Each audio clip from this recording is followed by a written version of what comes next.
he would actually replace the great Adrian Smith. Adrian kind of felt that Steve Harris wanted to bring the band into more more melodic, maybe slightly more commercial territory, and Adrian just didn't want anything to do with that. So I really can't blame him. I like Yannick Gers as a guitarist, but this is not a super strong Maiden album. I don't think it's terrible, like some people would lead you to believe, but it's not worth pulling out getting it off the shelf all that often. I might listen to this once every 10 years or so. And it's got songs that they played live, for a good while. Tail Gunner, Holy Smoke, Bring Your Daughter to the Slaughter, which not a real good song. I don't know. I think Tail Gunner is an okay song. The Assassin. I kind of like Mother Russia, the last song. It's like this bombastic, kind of epic, slightly weird song. I know a lot of people hate it. I actually think it's kind of cool. And also, I guess I didn't remember this, but for a while, Bruce Dickinson had a mustache. So good on him. Anyways, yeah, No Prayer for the Dying. I don't think it's as bad as some people would say it is. It's also not great.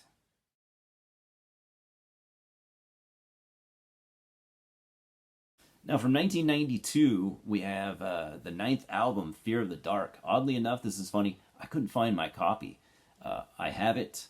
It is the first full-length album from Iron Maiden I ever bought, so it actually holds quite a place in my heart, and I actually really do like the album a lot.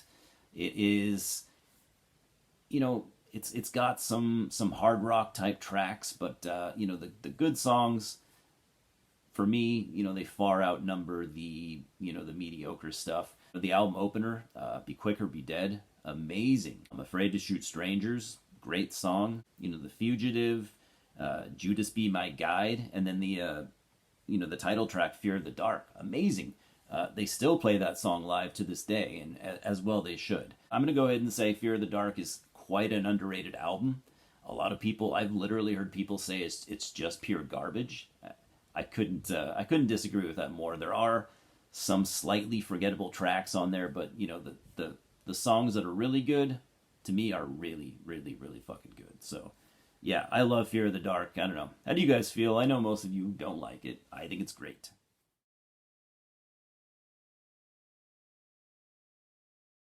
Oh, 1993, they would have 2 live albums. Kind of weird. I'm not really sure why. So you got a real live one. I've listened to this quite a few times. I love listening to Iron Maiden live albums.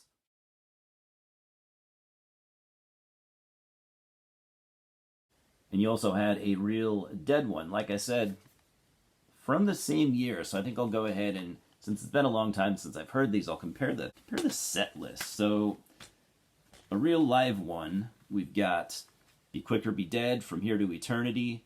Obviously, they're playing Fear of the Dark stuff. You got Can I Play with Madness, Wasting Love, Tail Gunner, The Evil Let Men Do, Afraid to Shoot Strangers, Bring Your Daughter to the Slaughter, Heaven Can Wait, The Clairvoyant, and Fear of the Dark. So lots of stuff from the Fear of the Dark album. And then, other than that, it's kind of not the greatest set list. A real dead one's got this one. Maybe they did 2 tours that year. I'm not really sure. So that one, they're clearly playing more recent stuff. On this one, they're playing old stuff, which is cool. Number of the Beast, Trooper, Prowler, Transylvania, Remember Tomorrow, Where Eagles Dare, Sanctuary, Running Free, Run to the Hills, 2 Minutes to Midnight, Iron Maiden, and Hallowed Be Thy Name. So that's pretty cool. They did 1 tour playing, newer stuff, then 1 tour playing older stuff. I think that's awesome. I don't remember the story of why they had these 2 live albums from the same year. I believe they are both recorded in 93, though. The year that this thing came out.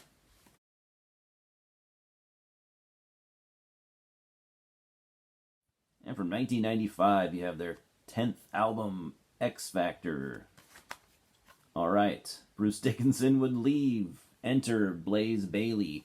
He would be in the band for 2 albums. He was in a band called Wolfsbane out of England, and he does solo stuff now to this day.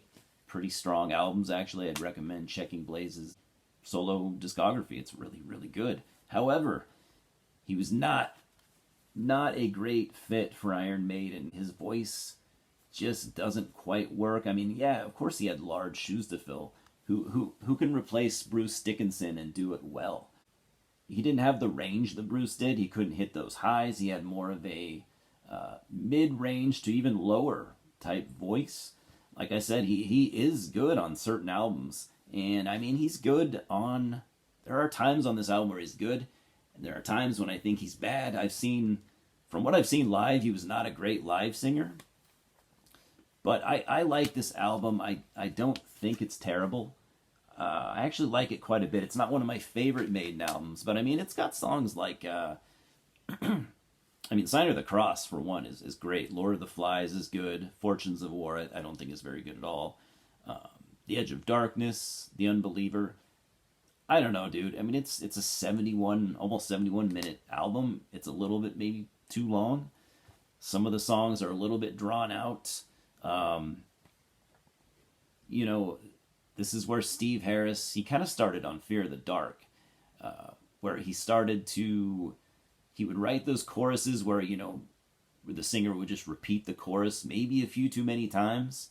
He would really start doing that on this one. But other than that, I mean, it's a dark heavy metal album for 95. I think it's pretty good. I think it's a little overlooked. I mean, in the world of traditional heavy metal, I mean, what else was happening in 95 that was amazing? I mean, not that much. So I think all things considered, I think X Factor is a decent album.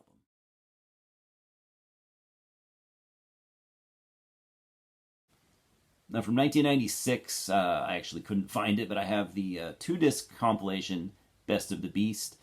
Now, I can't recommend this, obviously, to anyone that already has all the Iron Maiden albums, but if you're new to Iron Maiden, I'm sure some people out there are looking to get into the band. It's just a compilation. It just has 16 or 17 songs. Nothing on it is exclusive to the compilation. It's two discs, like I said.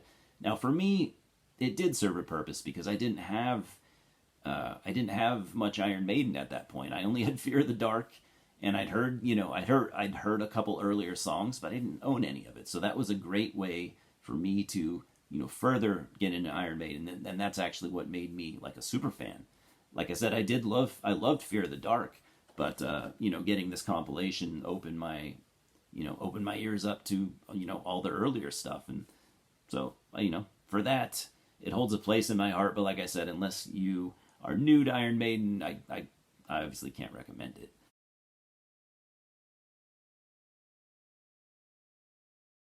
And from 98, we have this compilation, A Call to Irons, put out by Dwell Records. Dwell Records was known for, I think they only put out compilations, usually of covers. It was basically a covers label. It's kind of a cool album. I mean, it's extreme metal bands covering Iron Maiden. You got Steel Prophet doing Ides of March and Purgatory. Steel Prophet are actually a pretty cool, like, kind of power metal band. Ancient Wisdom, black metal band covering Power Slave. Vital Remains covering The Trooper. Angel Corpse covering Genghis Khan. Solitude Aeternus covering Hallowed Be Thy Name. That's a good fit. New Eden covering Phantom of the Opera. Opeth, Remember Tomorrow. Morgian, To Tame a Land. Evoken, Strange World. Opera 9, Rime of the Ancient Mariner. And Absu covering Transylvania. It's a fun album. It's cool. I've listened to it a few times, not something that I bring out often.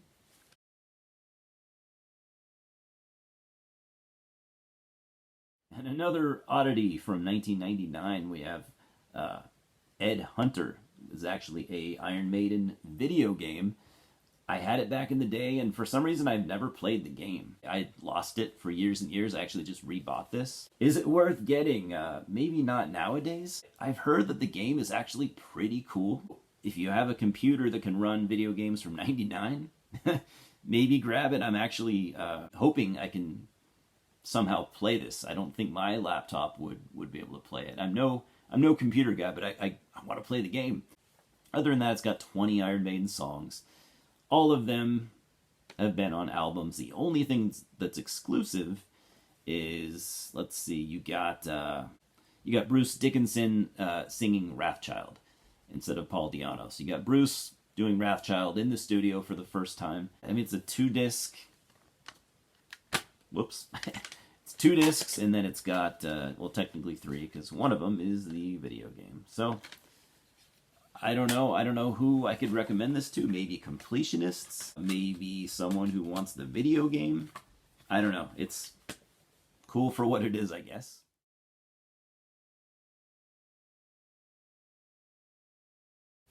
So their 11th album would be Virtual 11. I don't own it. For some reason, I've never owned a copy. I imagine I'll end up with it someday. It's eluded me up to this point. If you shove it in my face for like $4 or $5, I'd probably snag it. But other than that, I'm not really willing to pay more than $5-6 for it. 2000, we have Brave New World.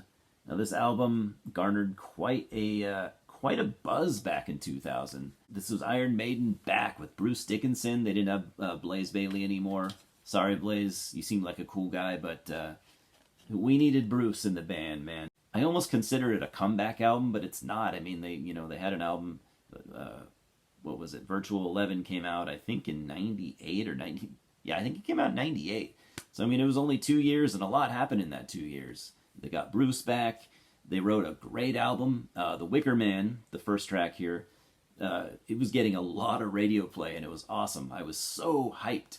That was the first Iron Maiden album that I had bought as a new release. So I had just gotten into them, a couple years before this, so I was just anticipating the hell out of it, and it's a great, great album. I don't think anything that they've done ever since has been as good as this. The Wicker Man, like I said, the debut, or the first song in the album is great. Ghost of the Navigator, Brave New World, Blood Brothers, they actually played live on the tour. I actually just saw them like a month ago, and they were fantastic. Yeah, they played Blood Brothers. Not my favorite song off the album, but the Nomad, Out of the Silent Planet. This is a really, really, really, really good album. This is, you could almost say it's one of their best. I don't think it would crack a top 5, but top 10, yeah, definitely a top 10 Maiden album. And it's just, it's kind of a modern classic, I would say. Oh, and that would also be the album where they would see Adrian Smith return. So this was the first album where they would do this 3 guitarist thing that they've done ever since, and I think it's great. Because I really like Yannick Gers. I'm glad he didn't have to leave the band for Adrian to come back. I'm glad it worked out for everybody.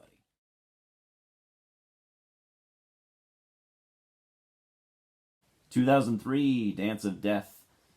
This album, oh my god, what happened with the cover art, by the way? This is like a notoriously shitty cover, because Iron Maiden have always had such cool covers, and then they did this. It was supposed to be top of the line at the time. Computer made art instead of, traditional art style. It's so stupid. I don't love this album. I've tried to get into it time and time again. God, look at this thing. It's just so ugly. Time and time again, I've tried to get into this. It does have some good songs, like I think Passchendaele's pretty cool. New Frontier, if I remember correctly. The title track, Dance of Death, is really good. There are some good songs here, but and actually I wouldn't say any of it's bad, but as an album, as a whole, I just can't like really get into it. I'm still trying.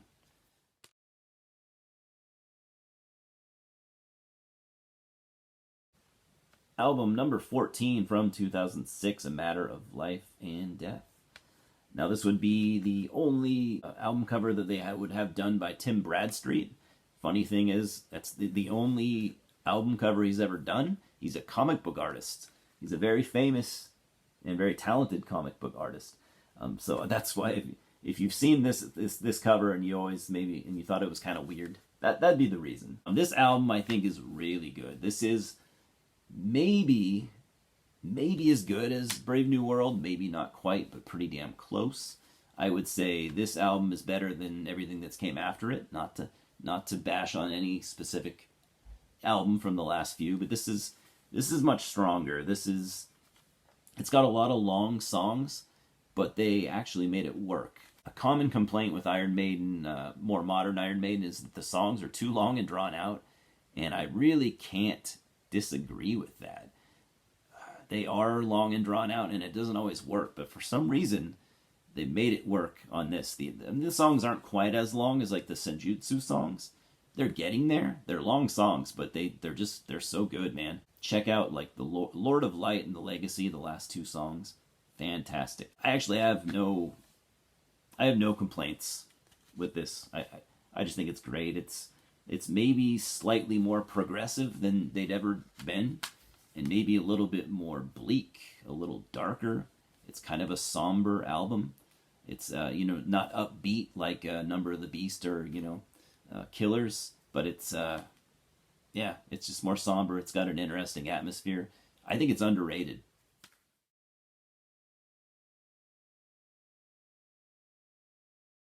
From 2015, we have album number 16, The Book of Souls. This was their first 2-disc album. Quite the undertaking. It's very, very long. It's 2 discs. But I think this is pretty good. Obviously, I went for this cool, I don't know what you'd call this cool long box type thing. And before I get into the music, it just has great artwork in here. It's very cool. If you don't have this album yet, I would definitely recommend this version. It might be a little more expensive. I don't remember paying too much for it, but it's got really cool all these different eddies. I'm trying to show you in case you don't have it, just because it's a very fun book to look at. So musically, I really do like this album. Spoiler alert, I like it a little bit better than Senjutsu, their newest album. It's a little bit similar. It's got, it's 2 discs, so it's got a ton of songs. It's very long, but I think that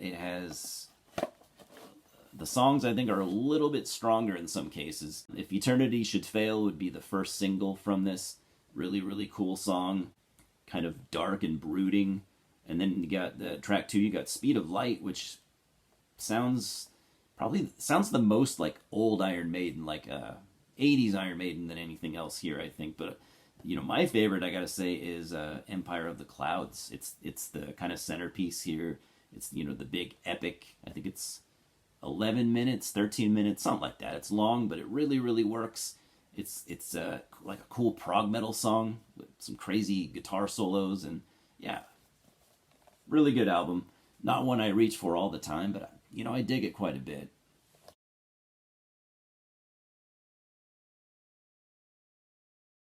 In 2020, they would release this Legacy of the Beast, Knights of the Dead, live in Mexico City. I've listened to this once, I think. I thought it was really good. It's got a weird... This had to be something to do with the venue that they played at, because Bruce's voice, he sounds like auto-tuned on here, which is weird because when I saw him live, just a month ago or whatever, he didn't sound like that at all. He sounded natural and he sounded great.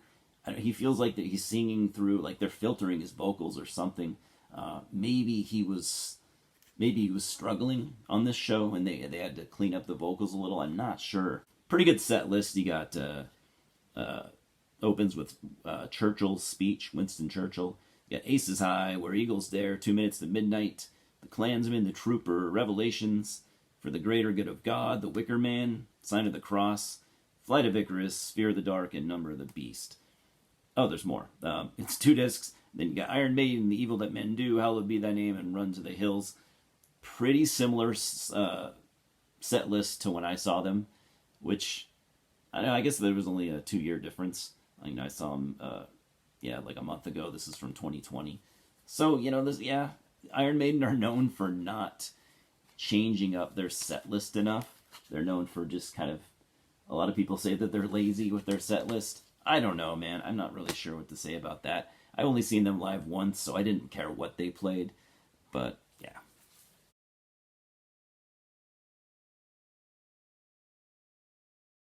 And, of course, their most recent album from 2021, Senjutsu. Oops, that's the back. Anyways, like I said, this is their second double disc album, just like they did with Book of Souls. So there's a lot of material here. I was going to say there's a lot of songs. There's not a lot of songs. They're just really long. God, how many songs are on this thing? I can't remember. Maybe there's 8, maybe there's 10. Now, I do like this album. You know, a lot of people bashed on it when it came out. In my opinion, this is not the, the dull, boring album that a lot of people would have you believe. Yes, it's challenging. It's a struggle. Some of the songs are way too long, way too long. I think there was some fat on this album that should have been trimmed and wasn't. Steve Harris is just, he's a great songwriter, but I think he needs to pull the reins back just a little bit and make some changes. But, regardless, I really like some of the songs here. I like, especially the first two, Senjutsu and Stratego, are great songs. I think I listened to this album 3 times, and with as long and as challenging as it is, I still haven't really digested it properly. I'm actually going to give it another listen here soon. But I'm happy to have it. I think it's a good album. It's not the best album they've ever done. I think it's maybe not even as good as A Book of Souls, but it's still a good album. Could it have been better? Yeah, of course. But I don't. I don't know. I have a hard time picking on this album like some people did. I like it. I think when you listen to it, I think maybe, first of all, listening to the entire thing in one sitting, you're going to overwhelm yourself. I think that's too much music. I'd say, when you listen to this, break it up into 2 listens. Listen to one disc at a time, or even maybe break both discs up into 2 parts. Listen to it, in like 4 different listening sessions. It's too much to take at once.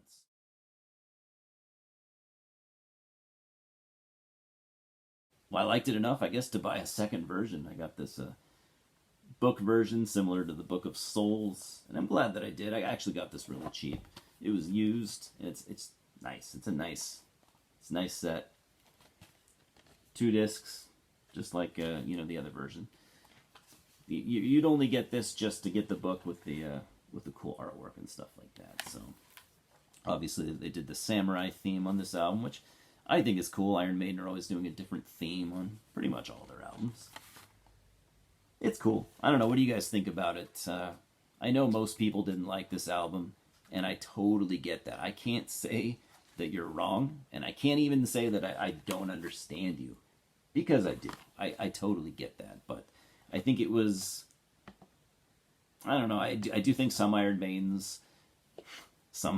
fans are maybe a little bit too guarding of their favorite band. Like, they don't want anyone saying anything negative, so every Iron Maiden album that comes out, they're just going to say, this is perfect, this is great, leave it alone, quit talking about it.